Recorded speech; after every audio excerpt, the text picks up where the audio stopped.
श्री गणेशाय नमः। श्रीकृष्णाष्टकम्। भजे व्रजेकमण्डनं समस्तपापखण्डनं स्वभक्तचित्तरञ्जनं सदैव नन्दनन्दनं सुपिच्छगुच्छमस्तकं सुनादवेणुहस्तकम् अनङ्गरङ्गसागरं नमामि कृष्णनागरं। मनोजगर्वमोचनं विशाललोललोचनं विधूतगोपशोचनं नमामि पद्मलोचनं। करारविन्दभूधरं स्मितावलोकसुन्दरं महेन्द्रमानदारणं नमामि कृष्णवारणं। कदम्बसूनकुण्डलं सुचारुगण्डमण्डलं व्रजाङ्गनेकवल्लभं नमामि कृष्णदुर्लभं। यशोदया समोदया सगोपया सनन्दया युतं सुखैकदायकं नमामि गोपनायकं। सदैव पादपङ्कजं मदीयमानसे निजं दधानमुत्तमालकं नमामि नन्दबालकं।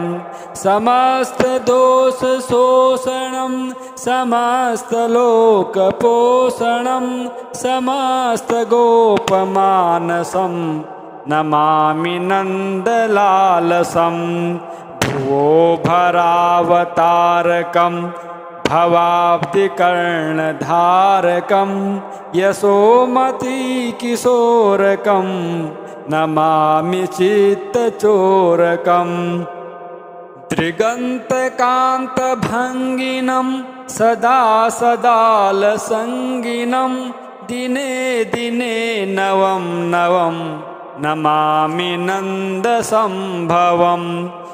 गुणाकरं सुखाकरं कृपाकरं कृपापरं सुरद्विसन्निकन्दनं नमामि गोपनन्दनं। नवीनगोपनागरं नवीनकेलिलम्पटं नमामि मेघसुन्दरं तडित्प्रभालसत्पटम्। समस्तगोपनन्दनं हृदम्बुजैकमोदनं नमामि कुञ्जमध्यगं प्रसन्नमानसोभनं। निकामकामदायकं दृगन्तचारुसायकं रसालवेणुगायकं नमामि कुञ्जनायकम्। विदग्धगोपिका मनोज्ञतल्पशायिनं नमामि कुञ्जकानने प्रवृद्धवनिपायिनं। किशोरकान्तिरञ्जितं दृग्जनं सुशोभितं गजेन्द्रमोक्षकारणं नमामि श्रीविहारिणं। यदा तदा यथा तथा सदैव कृष्णसत्कथा मया सदैव गीयतां तथा कृपा विधीयताम्। प्रमाणिकाष्टकद्वयं जपत्यधीत्य यः पुमान् भवेत् स नन्दनन्दने भवे भवे सुभक्तिमान्। भजे व्रजेकमण्डनं समस्तपापखण्डनं स्वभक्तचित्तरञ्जनं सदैव नन्दनन्दनं सुपिच्छगुच्छमस्तकं सुनादवेणुहस्तकम् अनङ्गरङ्गसागरं नमामि कृष्णनागरं मनोजगर्वमोचनं विशाललोललोचनं विधूतगोपशोचनं नमामि पद्मलोचनं करारविन्दभूधरं स्मितावलोकसुन्दरं महेन्द्रमानदारणं नमामि कृष्णवारणं कदम्बसूनकुण्डलं सुचारुगण्डमण्डलं व्रजाङ्गनेकवल्लभं नमामि कृष्णदुर्लभं यशोदया समोदया सगोपया सनन्दया युतं सुखैकदायकं नमामि गोपनायकं सदैव पादपङ्कजं मदीयमानसे निजं दधानमुत्तमालकं नमामि नन्दबालकं समस्तदोषशोषणं समस्तलोकपोषणं समस्तगोपमानसं नमामि नन्दलालसं भुवो भरावतारकं भवाब्धिकर्णधारकं यशोमतिकिशोरकं नमामि चित्तचोरकं दृगन्तकान्तभङ्गिनं सदा सदालसङ्गिनं दिने दिने नवं नवं नमामि नन्दसम्भवं गुणाकरं सुखाकरं कृपाकरं कृपापरं सुरद्विसन्निकन्दनं नमामि गोपनन्दनं नवीनगोपनागरं नवीनकेलिलम्पटं नमामि मेघसुन्दरं तडित्प्रभालसत्पटं समस्तगोपनन्दनं हृदम्बुजैकमोदनं नमामि कुञ्जमध्यगं प्रसन्नमानसोभनं निकामकामदायकं दृगन्तचारुसायकं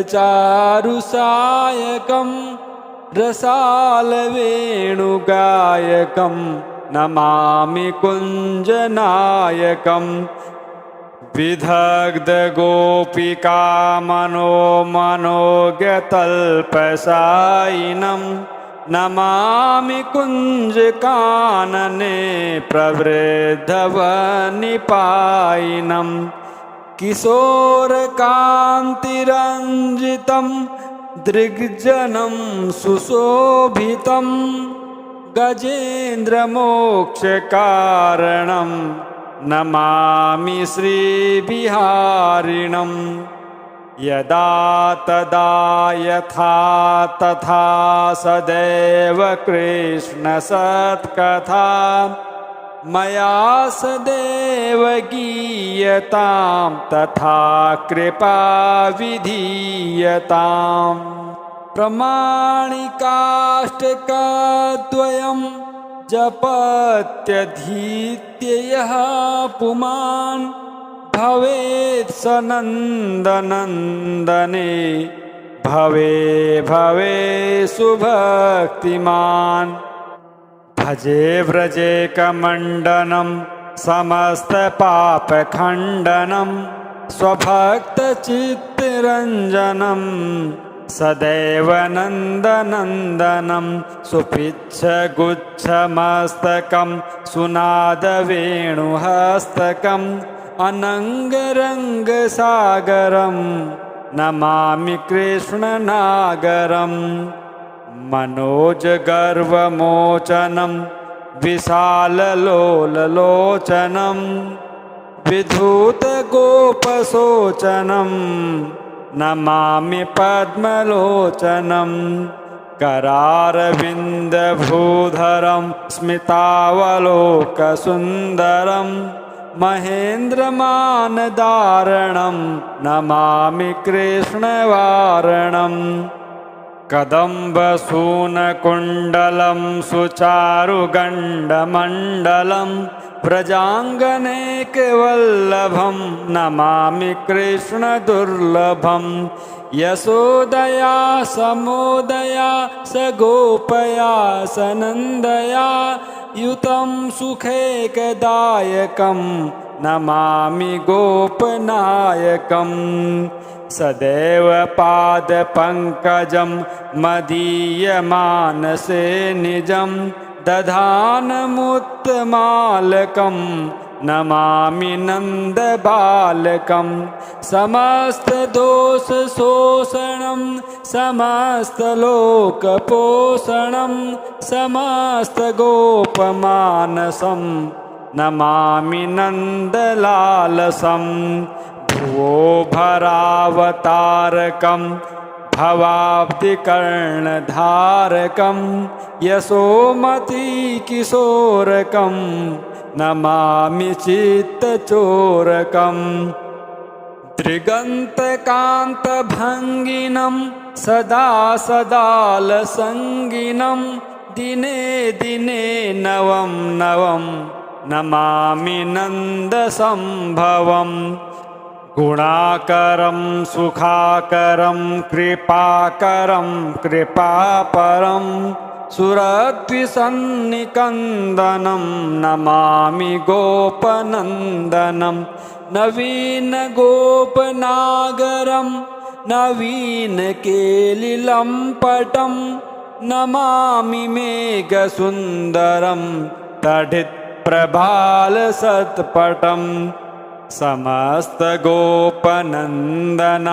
हृदम्बुजैकमोदनं नमामि कुञ्जमध्यगं प्रसन्नमानसोभनं निकामकामदायकं दृगन्तचारुसायकं रसालवेणुगायकं नमामि कुञ्जनायकम् विदग्धगोपिका मनोज्ञतल्पशायिनं नमामि कुञ्जकानने प्रवृद्धवनिपायिनं किशोरकान्तिरञ्जितं दृग्जनं सुशोभितं गजेन्द्रमोक्षकारणं नमामि श्रीविहारिणं यदा तदा यथा तथा सदैव कृष्णसत्कथा मया सदैव गीयतां तथा कृपा विधीयताम् प्रमाणिकाष्टकद्वयं जपत्यधीत्य यः पुमान् भवेत् स नन्दनन्दने भवे भवे सुभक्तिमान् भजे व्रजेकमण्डनं समस्तपापखण्डनं स्वभक्तचित्तरञ्जनं सदैव नन्दनन्दनं सुपिच्छगुच्छमस्तकं सुनादवेणुहस्तकम् अनङ्गरङ्गसागरं नमामि कृष्णनागरम् मनोजगर्वमोचनं विशाललोललोचनं विधूतगोपशोचनं नमामि पद्मलोचनं करारविन्दभूधरं स्मितावलोकसुन्दरं महेन्द्रमानदारणं नमामि कृष्णवारणम् कदम्बसूनकुण्डलं सुचारुगण्डमण्डलं व्रजाङ्गनेकवल्लभं नमामि कृष्णदुर्लभं यशोदया समोदया सगोपया सनन्दया युतं सुखैकदायकं नमामि गोपनायकम् सदैव पादपङ्कजं मदीयमानसे निजं दधानमुत्तमालकं नमामि नन्दबालकं समस्तदोषशोषणं समस्तलोकपोषणं समस्तगोपमानसं नमामि नन्दलालसं भुवो भरावतारकं भवाब्धिकर्णधारकं यशोमतिकिशोरकं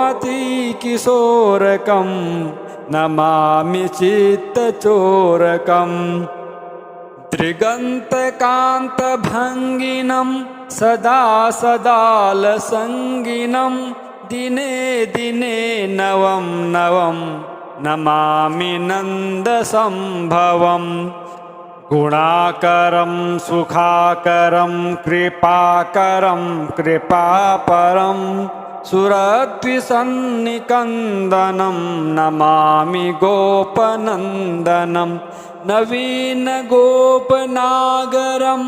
नवीनकेलिलम्पटं